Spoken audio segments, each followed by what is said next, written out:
Саламаттык каалаймын. Саламатсыңарбы, сүйүктүү окуучуларым. Силер менен кайрадан көрүшүп турганыма аябай кубанычтамын. Балдар, бүгүн бизде адабий окуу сабагы. Адабий окуу сабагынан 37-бетти ачабыз. Дүйнөнүн кооз жеринин бири деген теманы ачабыз, Балдар, Кыргыз жери дүйнөнүн кооз жеринин бири экенине ишенесиңерби? Албетте, биздин Кыргызстаныбыз аябай эле тоо таш, кендерге бай өлкө,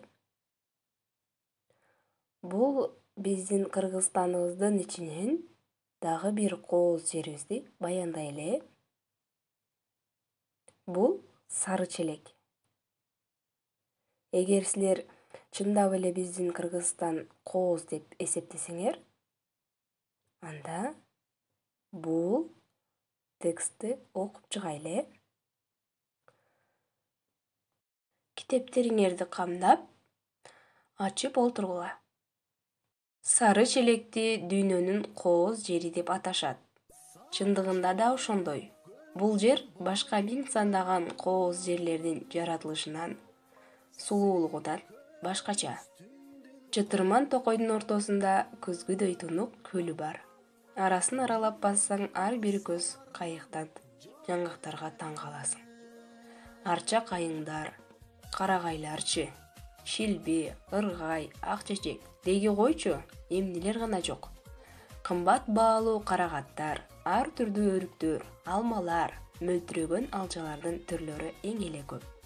Сары Челек көлүнүн башка анын айланасында Ири көл, Кыла көл жана башка 10дон ашык майда көлдөр бар. Мында көкөлөп учкан өрдөктөр жашайт, балыктар, ондатырлар бар. 160тан ашык канаттуунун түрү бар. Алардын ичинде кыргоолдор, кекилектер өзүнчө бир жакшынакай көрүп берет. Канаттуулар кышкысын 4 эсе азайып калат. Себеби алар башка жактарга учуп кетип, жайында кайра кайтышат. Жаныбарлардын түрлөрү 32-ге жетет. Алардын ичинде суусар менен сүлөөсүн бар. Бизге башта белгилүү болгон бул кооз жерге зубр биринчи жолу алынып келинип багыла баштаган. Дүйнөдө азайып бараткан жаныбарлардын тукумун көбөйтүү үчүн алар Сары Челекке алынып келинген. Алар азыр көбөйүп, өсүп жатат. Табигатка көрк берген элик, аркар, бугулардын мекени болуп калды. Көбүбүз көрбөгөн илбирстерде жашайт. Албетте, жаратылыштын ушундай байлыгын сактап тургандардын эмгеги зор. Ал жерде корукта жашаган адамдар өз милдетин абийирдүүлүк менен аткарышат. Ал жердегилер Сары Челектин коозугуна жооп беришет. Баргандарга кенен кесири түшүндүрүшүп, дүйнөдө ушундай кооз жер бар экендигине сыймыктанышат. Сары Челекке жакын жердеги мектептин окуучулары токойду коргоону колго алышкан. Жылдын ар бир мезгилинде көз салып турушат. Карагылачы балдар, биздин мекенибизде ушундай Сары Челектин жайгашып калышы аябай эле жакшы. Себебин айтканда, ушундай кооз көл менен биз башка бүт ааламдарга таанымал болобуз. Өзгөчө токойлордун арасынан Аймектей болгон көлү аябай эле көрк берип турат экен. Ага кошумча көптөгөн арча кайыңдары дагы аны аябай кооз көрсөтүп турат экен. Жаныбарлардын дагы түрлөрү аябай эле көп экен. Азаматсыңар балдар, эми биз окуп чыккан соң дайыма эле суроолор менен бышыктайбыз.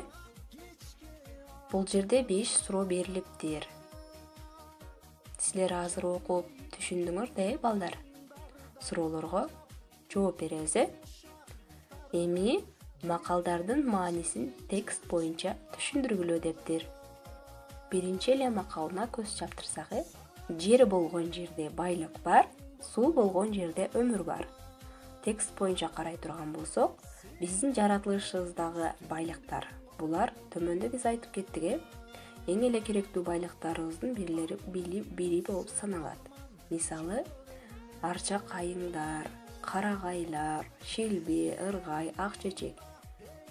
Мындан сырткары дагы көптөгөн жаныбарлардын түрлөрү бул жаратылыштын бир бөлүктөрү болуп эсептелинет. Буларсыз жерде байлык болбойт да. Жердеги эң негизги жаратылыштын бири болгон ошол төмөндө биз санап кеткен нерселер болуп эсептелинет. Суу болгон жерде өмүр бар. Бул жерде айнектей таза, тунук, сары челектин көлү турат. Албетте, суу жок болгон болсо, бул жерде жашоо дагы анча эмес болчу. Ал эми ортосундагы суусу менен аябай эле жакшы болот. Анда балдар, кийинки макалды өзүңөр аракет кылып көргүлөчү.